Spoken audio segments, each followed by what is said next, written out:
Hey guys, welcome back to our channel. So today I'm actually going to do a Q&A with you guys. So, I like being outside, so that's where we're going to sit. And in case you're wondering, Farabee is right here. It's about 56 degrees, I think, outside. So we're gonna sit in the sun, and I have my phone, so I am going to pull up my questions that I have. It's gonna be one of these days where I put my sunglasses off and on a million times, apparently. All right, so first question is from Erica and Zion. So Erica asks, what is your favorite task or command or help that Farabee provides? Unconventional answers encouraged. All right, favorite task is definitely either watch my 6 or either DPT. I think I benefit the most from DPT and the most frequently from DPT, but I really like the watch my 6 task a lot. But we just don't use that as much because, you know, we're home more, so we do DPT more. If anyone needs a tutorial on DPT or information on actually what it is, I will link a video for that above for you guys and below. That's definitely my most used task for her and definitely my favorite. Unconventional stuff, honestly, I love having her for an excuse to get out of things if I don't want to do something. So I can give her subtle cues, of course, and she will start giving me alerts.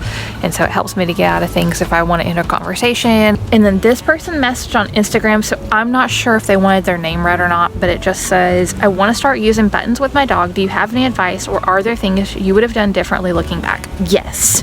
I think I would have just went ahead and started with the buttons that I have now, which are the Fluent Pet. And honestly, whenever we bought buttons, Fluent Pet wasn't a company, so I didn't have a choice, but they just are better than the Learning Resources buttons, in my opinion. And we do have an affiliate link with them. I'm not saying that because we're affiliates, I'm saying that because the buttons are just better, and I have a comparison video, so if you're interested, definitely check that out. The other thing I would have done different is I would have thought through the process a little bit more. We're building a vocabulary for her to be able to give me her own thoughts and opinions on things. And whenever I started, it was like sentences on buttons. So I said, I want to play on one button. For example, let's do tricks, which we still have let's do tricks. I had very specific to our life sentences on buttons, and then I had to break those down. So that's what I would do different, is I would have gotten the different buttons to begin with if they had been an option, and I would have done single words on buttons instead, which I actually have a video where I'm talking about how I felt like that was nonsense, and I have changed my mind, obviously, because I realized that she can communicate differently with more options. And then as far as tips for beginners, I would say start with the things that your dog loves for buttons. So if your dog has a special toy, or if they like to get cuddles, or if they like to be scratched or go for a walk, or whatever, something that you can do whenever they ask, I would start with that for the most part for the first button or two, and then you can add on to that. The biggest tip is don't start with a food button, because your dog's gonna obviously want that button, and they're just gonna press it a million times, and you're gonna have to deny them, and they're gonna get pissed. So that's my tips. Dancing in the Psych Ward asks, what has helped you in your recovery other than traditional therapy? Do you have any advice or recommendations for others who are struggling with PTSD/mental health? Okay, so yes and no. So I have a lot more than just PTSD. I've struggled with depression pretty much since I can remember, since I was a teen anyway. I think the things that have helped me most, these are definitely not going to be PTSD specific, by the way, but just for mental health, things that have helped me the most are keeping like a gratitude journal / what's going right journal. You can pick whichever way you want to word it. You know, if you focus on the things that are going right in your life, because there's always something. Even if you feel like this is the shittiest day you've ever had in your life, there is something that has gone right, I promise. It might even be that you had a place to sleep. It might be that you had a pillow. It might be that you had clothes to wear. Maybe something with your body's functioning correctly. Maybe you can breathe good that day. Maybe you can hear well. You know, there's generally, even if everything sucks, there's generally going to be something or a few somethings that are going good, even on your worst day. So try to focus on those things. It doesn't lessen your experience with the other stuff, but it's just kind of a mindset shift to say these things are going right, so I'm going to focus on this today or this right now. And then, you know, if you go back to being in a shitty, depressed mood, then you do. And that's just part of it. But just trying to shift your mind for even that 10 minutes. And if you can do that once or twice a day, also look out for things that are going good. So whenever you put your mind in that place of like, wow, I know at the end of the day, I want to write down some things that are going right. This shirt is doing weird. Sorry. It makes you actually look for that through the day. And also you can use things like, maybe you had a really good cup of coffee. Maybe you got to talk to a friend. Maybe you fell down a scroll hole on Instagram and just found the funniest things you've seen in a long time. You know, maybe you laughed at something. So just trying to have those things and keep that at the front of your mind as these positive things that are going right. That's a really big thing that helped me. That is definitely not PTSD specific though. As far as PTSD goes, I would say there's something that's called 5, 4, 3, 2, 1 where you basically use all 5 senses and you slow yourself down and bring yourself back to the moment.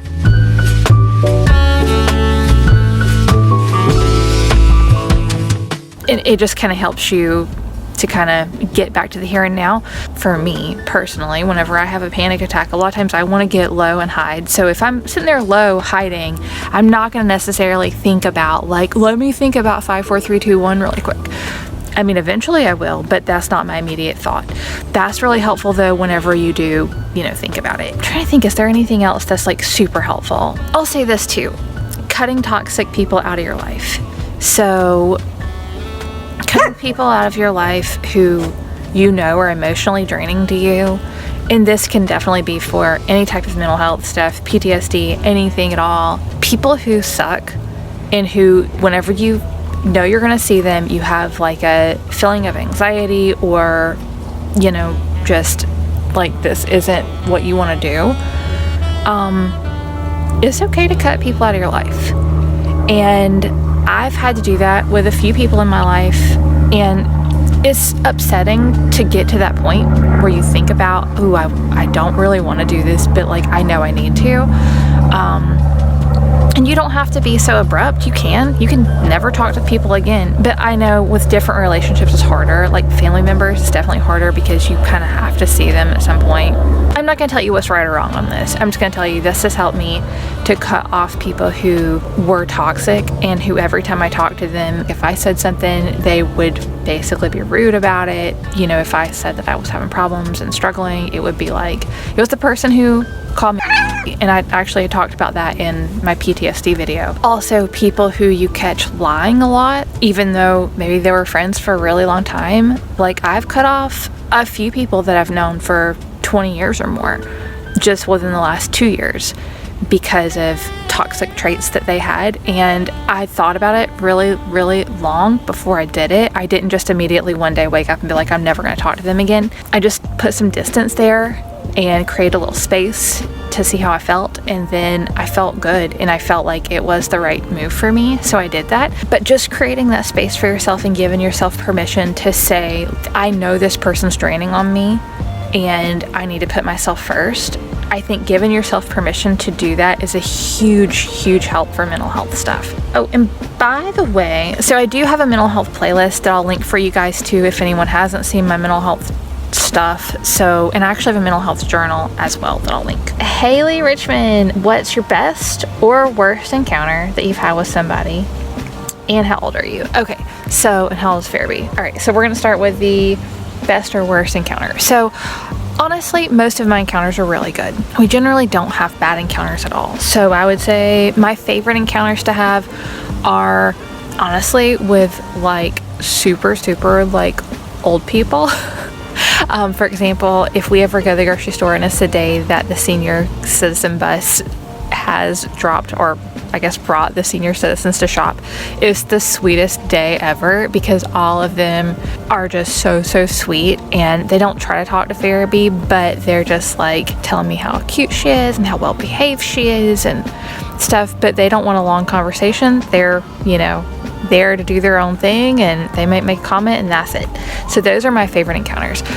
My worst encounters, are definitely the ones where people point her out loudly. We've really not had anyone be like outright rude to us, so I think that's really important and worth noting. I'm gonna sit this down. It's kind of getting a little heavy here.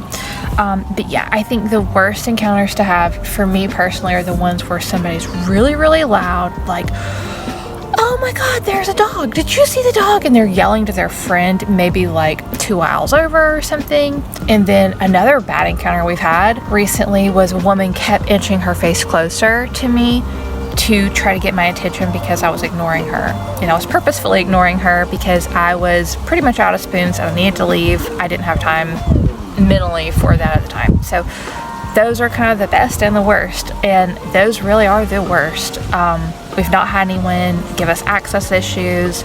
We've not had anybody be rude to us, so that. All right, and other question you had was, how old am I? How old is Farabee? So I am a elder millennial. Farabee is 2.5. Tang, I can't pronounce this last name, so sorry, I'll pop it on the screen, asks, what do you say to people that tell you your dog doesn't look happy when they're working because your dog is so focused on you?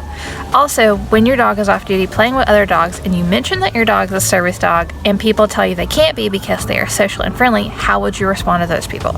Okay, so the first question, if anyone said my dog didn't look happy, I would definitely let them know that she's a working dog and that she's at work and she's focused on what she's doing. In my situation, I might invite them to check out her Instagram so they can see her off duty. That might be a solution. Sorry about these ambulances. I feel like it's really loud all of a sudden. But I don't feel like Farabee gives off unhappy vibes. Farabee usually has her tail wagging and is, you know, pretty excited looking. So we've not experienced that, but if I did, that would be my solution. But if that was an option for you, then, you know, maybe just explain that they are a service dog and they're working and that's why they're hyper focused. You know, just, you know, let them know they do get to play and be a regular dog. The other question was, if your dog is off duty and playing with other dogs and you mention your dog is a service dog and people tell you they can't be because they're social and friendly.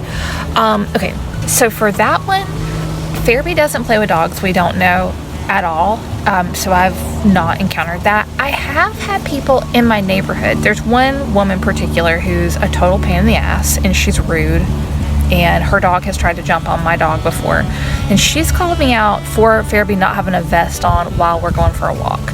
And so, you know, to her, which that's the only one I'm going to use for an example, I just told her, you know, hey, look, she's a dog. She gets to be a dog sometimes too. And just because she's playing or unvested or walking or doing something, it doesn't mean that she's not going to help me if I need her.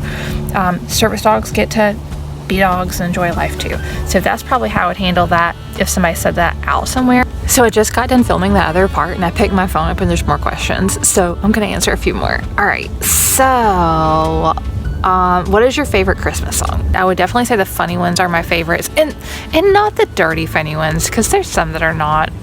I don't really like the dirty kind of funny ones. I like, literally, like, I would say Dominant the Donkey and I Want a Hippopotamus for Christmas are probably my two, like, favorites, just because they just get me in that, like, Christmas space. Also, there's a place nearby me that does Christmas lights and they always use those two songs. So to me, those are like, that's the ones, and Farabee loves it. So those, and then hold on, I think there might be another question. Do you have a favorite knitting role model? Okay, so I really love Caitlin Hunter patterns. So she's my favorite pattern designer. Where have you traveled? Nowhere. I've literally traveled nowhere, and I don't have any dream vacation places. I've never been in a position to travel, so I've never given it much thought, because it's honestly kind of a waste of brain space, because I know I don't have the means to do that at this point. So that. All right, so I hope that this was enjoyable for you guys, and I always feel like an ass whenever I wear sunglasses the whole time, but guys, I want you to see, all right, see why. It's so beautiful outside. It's like super pretty, and the sun is in my eyes, so I could talk to you like this, but it's just better for all of us if I have my glasses on. Definitely leave more questions. I like doing these. We don't do them a lot. I would be interested in doing them more, I guess is what I'm trying to say. Yeah. All right, and Farabee's right there, and she's been relatively quiet this whole time.